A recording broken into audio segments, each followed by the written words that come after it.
out. I'm out. I'm in. So. You got this. That's it.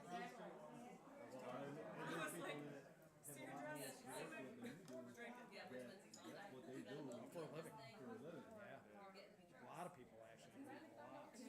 And I'm pretty sure I got you like screwdrivers and stuff like that. Yeah, food. And I'm like, Andrew. Your picture cat. What are they I should have way more than It feels so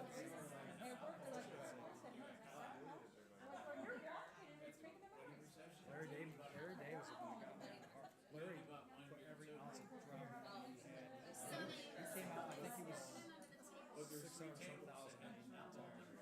So he did it very be well. there once keep moving his money. He will. he's standing at his table like this. Where people don't do anything. They don't even think about it. You don't think about it until you. And then, man, what am I going to do? Right? I take that from I don't want to work another I'm job. taking that because there's an $80 Caldwell crown in that bag. Because you someplace that. How did I know there's an $80 Caldwell crown in there? I'll just make them take Yeah, I'm it. hoping. I don't know how. I'm hoping to, honestly, I'm hoping to take the AEM job, to take that out of the their car. emergency management job when he retires. Well, I knew Work where the out of car was Bath, that had all the liquor. which would be great. 'Cause I wouldn't work for Bath anymore, but I'd have an office there. It'd be wonderful. Chris was my dancing partner. Yeah. Chris was everybody's He dance. said he went home. Not as Chris Hand. No, Chris Howard. no, so I can pull my retirement, Oh, I'm next thinking year, of Chris 48. Ham too. Yeah, NEH, yeah. Once I hit 25 years at So he NEH. went home. Walked in the house. So you gotta wait for your Son and his nephew. Oh, yeah, you said Just don't burn the But house down. I could take a supplement He without woke penalty. up, still have If I something. wanted to. Yeah, for my social security. There are other rules or something. His grandmother was the only silver I heard, but she was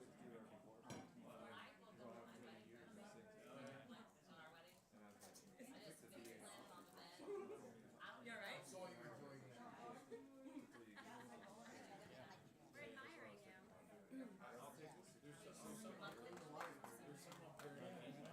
Nice. I was looking, and then I always look at my social, because I've worked since I was 16.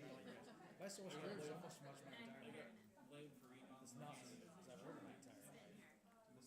They probably spent it already. You're welcome.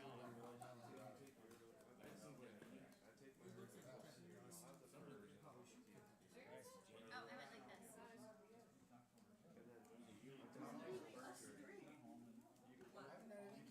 Where's the candy? Right? There's snacks. And they also say if you go over your it just you can start taking a certain percentage every dollar that goes over. It gets recalculated. So you're really not losing it by making money. Yeah, I'm pretty excited about it. I plan on staying. I really want to stay in the Sea River Hospital. I'll see you 24. Yep, 2024. You guys got a pretty good turnout this summer. I got You've been working on your replacement? Yes and no. Problem is, so fire-wise, everybody, I got some solid people in there. On the EM side, nobody has interest. But you can see through you. Zero interest or experience. You're gonna have to pull somebody in. Problem is, they don't want to hire a separate person because that's a GS-12 all by itself. That's gonna be that's what I'm gonna tell them. You can. You don't, I've already told them that. You have zero people with experience in EM behind me. Plenty of fire crews. You got plenty of people take fire chief position, no EMs. I think so. So you can either do what every other VA does, you can hire a separate EM or a GS-12. Because I do them both now, emergency manager. And then those EMs, just so you know, at every VA have 2 or 3 people underneath them. So you're getting me for free.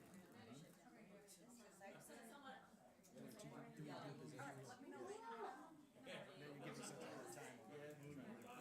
Well, yeah. And you're all three, 4 of you, you're all very close. You're all going. Within 2 years. Well, 3 probably got 4. What's up, Buttercup? How you doing? There's meetings, doesn't missing the kids. They're all VF. I said he, All right, you wanna say goodbye? All right, great.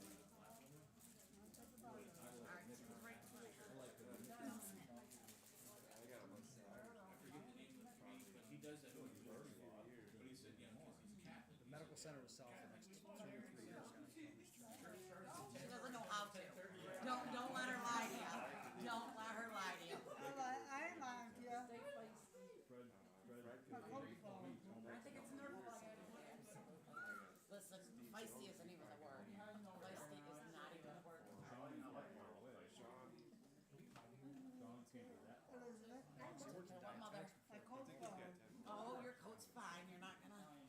I was gonna take you out without a coat. I wouldn't know. Don't put it past me a bit. Sorry, can we No, squeeze her out? absolutely.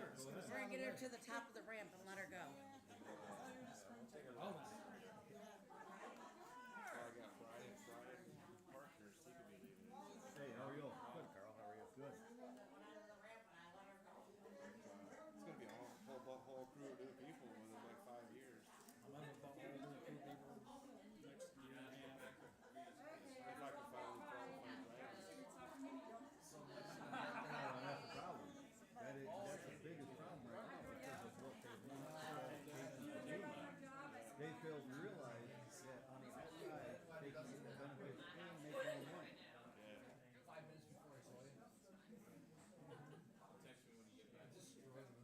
Yeah, I asked him if I could succession plan and put 2 people in the spot, Kenny and Daryl. Because we need paramedics. Once we do those promotions. Right. So I'm at the backfill 2 paramedics. Well, let's wait till it gets a little closer. November's coming faster than you think. It takes 4 months to get somebody. Daryl's going with Dennis. Daryl's going with Dennis. Yeah. So they're gonna wait till they're gone. Let's wait till they get a little closer and talk about it. They told me.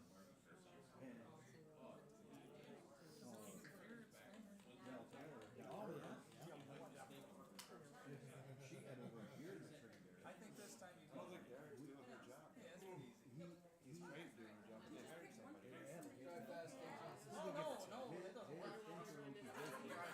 Nick, they give it to Nick Marzino. They give it to Nick Marzino. Both sides.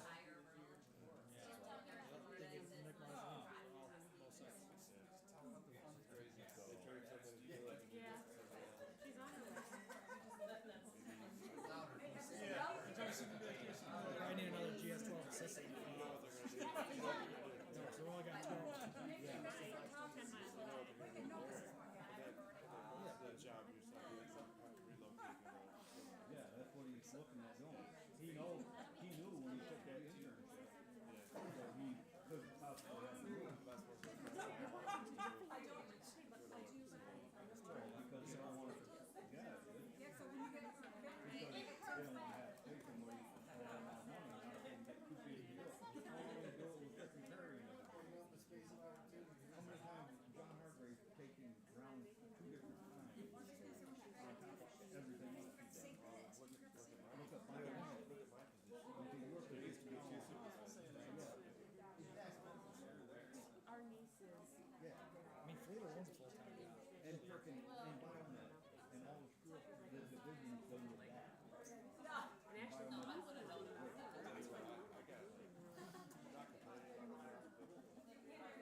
I'm going in a different direction. Sure. It's span of control. Well, you have no employees. You don't have enough employees to cover. I don't have enough drivers to do everything. I don't have enough ground guys to do and plow the snow. So I'm out there shoveling and plowing. Trying to run the garage.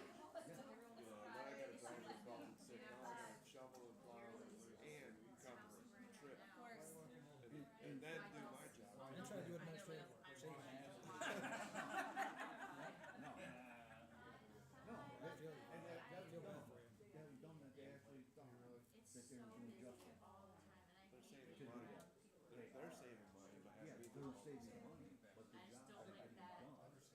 You can't, you could do, 2 people could do the job a whole lot better than you, even though you're not doing your best. I helped out when I got working.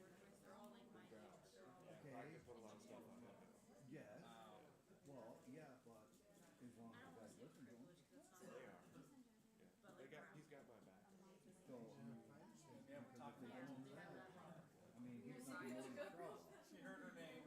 He's just gotta come to me and I'll do it. Oh, I understand. I understand. I mean, And I've been in that position before. I was there. Really has no disciplinary authority. You just gotta report. Basically, this yeah, and really, that's what it is.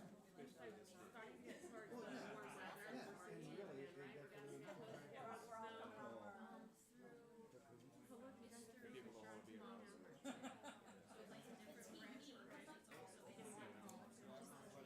Supervisor. Well, we're trying to do anything. We're getting it from you guys, we're getting it from management. You're getting beat up on both sides. It's terrible. You really are. Even if you dislike you, I still treat you with respect.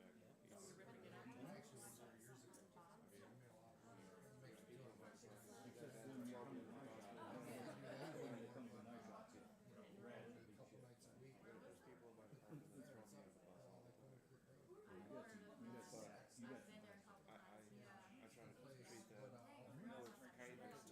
me under the bus all the time. I try to treat them with kindness. I knew what he was getting into. He talked to another son, so he was getting into. I knew what I was getting into. No, no, that's okay. I lost my temper once. Well, we're gonna speak a little bit. But I went back.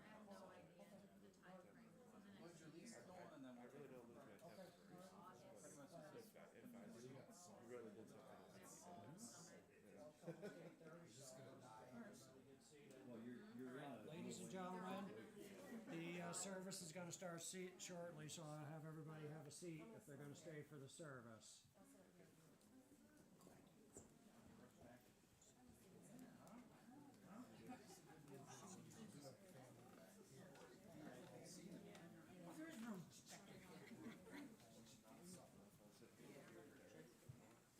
Find your way. No, God, no. Yeah, you know that?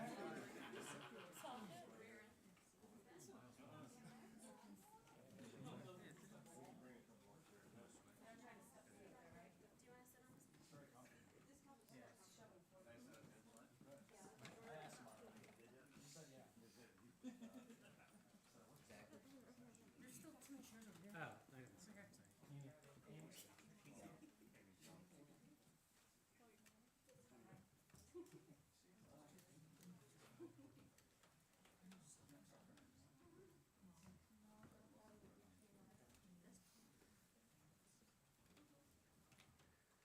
Good evening, ladies and gentlemen. Welcome to the celebration of Beverly Jean Mortensen's life. I will be officiating the beginning part of the service, and then shortly into my service, I will offer a time for folks to come forward and share. I know there's some people who are prepared to speak, and if there are others who are not prepared to speak, you're more than welcome to say some kind words today if you would like. I'm going to begin today's celebration of life by reading a poem. The poem is called The Dash Poem, and it's by a person named Linda Ellis. I read of a man who stood to speak at the funeral of a friend. He referred to the dates on the tombstone from the beginning to the end. He noticed that first came the date of birth, January 6, 1934 for Beverly. And he spoke the following date with tears. But he said what mattered the most of all was the dash between those years. For that dash represents all the time that they spent alive on earth. And now only those who love them know what that little line is worth. For it matters not how much we own, the cars, the house, the cash. What matters is how we live and love and how we spend our dash. So think about this long and hard. Are there things you'd like to change? For you never know how much time is left that can still be rearranged. If we could just slow down enough to consider what's true and real, and always try to understand the way other people feel, and be less quick to anger and show appreciation more, and love the people in our lives like we've never loved before. If we treat each other with respect and more often wear a smile, remembering this special dash might only last a little while. So when your eulogy is being read, with your life's actions to rehash, would you be proud of the things they say about how you spent your dash? We all know what our date of birth is. None of us know what our date of death is. We are all currently in that dash between our date of birth and date of death. You see that dash on tombstones, you see it in obituaries, you even see it in the photo tribute here in the funeral home. So just a moment to reflect, how are we spending our dash? It counts in the end, I believe. Now, ladies and gentlemen, I did not know Beverly. I did not know. I have the privilege of knowing her. I didn't have the privilege, I believe, of knowing any of her family. But here in the funeral home, when folks come to me in their time of need, as when I sat down with Tim and Ellen, I learned a whole lot of things about Beverly, a lot of wonderful things. But all I know is what's in the obituary. For example, she enjoyed decorating for the holidays. Do you have fond memories of her decorating for the holidays? How long did the Christmas decorations stay up? Till beginning of January, middle of January? It's one of those things that was special to Beverly. I know one of the other things that was special to her was spending time with Tim, going to Walmart. And I also know that there was something special about chicken wings. As I look at her photos, I can imagine picturing her eating chicken wings. And I don't know what she looked like eating chicken wings, but when I eat chicken wings, it's kind of messy. So I don't know if she enjoyed that or not. And I don't know if she got hot and spicy or if she kept on the mild side.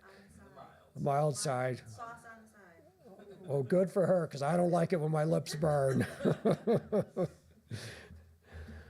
So those are just a couple of the things about Beverly. I know she enjoyed spending her time with family and friends.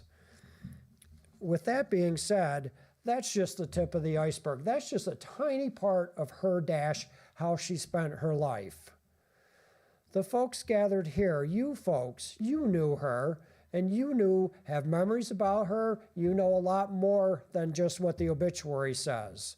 I believe it's not even possible for us to write an obituary or a eulogy that contains every part of somebody's life, every part of the dash, especially in her case, 88 years. So as we are here tonight gathered, we do think about our own dash, and we appreciate our time here, and we should appreciate everybody that we know and everybody that we love. With that being said, I'm going to step aside, and I'm going to let those who knew her better come forward and speak. I believe Tim is going to come forward to begin with.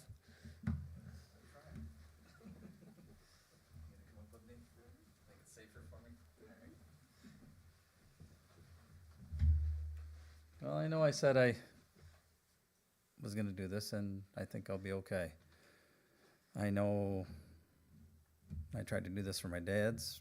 I made it about 2 sentences, and I was done because I just couldn't hold back anymore.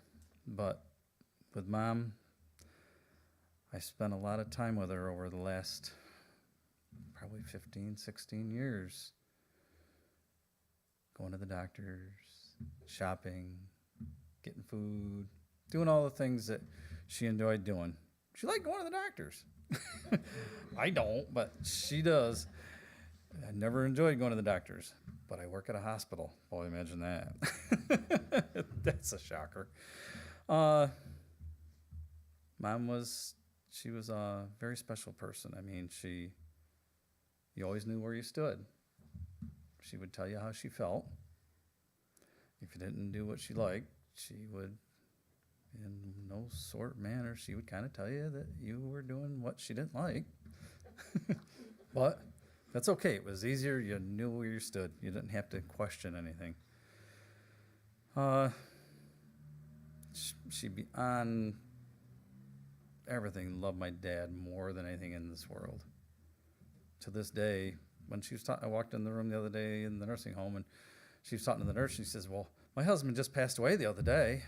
So that was how much he meant to her, that memory was that close to her that she just kept it there. As far as my sister, I mean, she adored my sister. That was her baby. Well, that was the middle baby. Because I was always the baby that she always, where's my baby? So, I don't know. At this moment, I'm sad. I'm glad that she's not in pain anymore. I'm glad she's not suffering anymore. Because that was probably the hardest thing, is to see her suffering over she's been, and try to get her better, try to get her back home, and just to no avail. I did the best we could to make things as best we could for her. And I'm just looking at the thing here, and it's like, yes, she does have lots of stuff. Thank you, everybody. I don't know that I can add much to that, but Uncle Tim asked me if I would say something or help him say something, and I think most of what I thought about was put pretty eloquently into the Dash poem, because I said to him, I said, don't think about how hard it's been in the last several months, or, you know, how she maybe didn't have the joy that we remember. Think back to the times when she was so happy and she brought so much joy. She did. She brought a lot of joy in our lives, in her own special way at times too. But she was kind of always behind the scenes. Yep. It would snow, and we would eat ice cream made from the snow. And you never really knew who made it, because she was hiding out in the kitchen, turning our snow into ice cream somehow. And we never knew how it happened. Just magically, we had snow that was now ice cream. And every Christmas was like beyond our wildest imagination, because that was her joy. Yep. To do those things for other people. And she wasn't a super outwardly emotional person as far as sharing her love, but she did it in ways that meant a lot to her. And her stuff is part of that. And yes. I know your poem says that the material things don't matter, but they really did actually matter a lot to her. Yes. No. Her stuff was very important to her. It was important to her, and she wanted to share that with everyone. So I think I shared with my husband that just since Wednesday, immediately our brain wants to take us back to those times that were most joyful, when she was the most healthy, and it's just our body's way of protecting us from all of the things that are hard and painful. And I'm super grateful for that, because she gave us a lot to remember that was beautiful and joyful and lovely. And I hope that we just all remember her that way, and not in these most recent times when it was hard for her. So I'm also grateful, as hard as it is for us to not have my grandpa and not have my mom here, that she's, without a doubt, they're all... in the moment that she went to be with them, it was like the happiest she's probably been in 20 years. Mm-hmm. So just holding those memories close. Yeah, she's back with them and back to enjoying the love of her life and her daughter. Yep. So... Good job.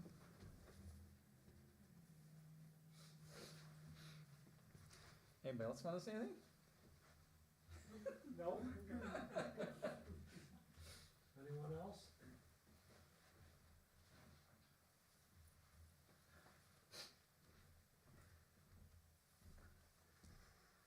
thank you for those wonderful words.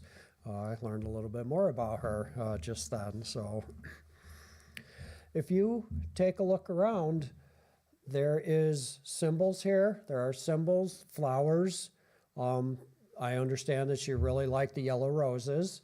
There's spring bouquets, which symbolizes rebirth, new growth, because Beverly is on to the next part of her being, to spend eternal life with her husband, watching over all her family. And so long as you keep her memory alive in your heart, she'll not have died. So it's so important to keep her memory alive. If you take a look at the urn has beautiful butterflies. I don't know if anybody took the time to come forward and look at that, but that also symbolizes new birth and reemergence. So if you believe, we celebrate that Beverly is now enjoying life eternal with the Lord and with her husband and all the family members who have gone on before her. Her husband Leonard, of course, and her parents, Kenneth and Helen Andrews. So we celebrate, we mourn her loss, but I know you celebrate her being reunited with all those who have gone on before her. And I know that you would want her to be happy and she would want you to be happy. So while we understand that folks do mourn, when we do a celebration of life service, we try to celebrate the life instead of mourn the death so much. But the death does sting, I'm sure. And I see a lot of sad people who are hurting often, and I work with them and try to help them through it. And people coming forward to share memories makes it a little less painful. You will never get over the loss. You will just have to, learn to live with that. So with that being said, is there anybody else who would like to take a moment to say a few words?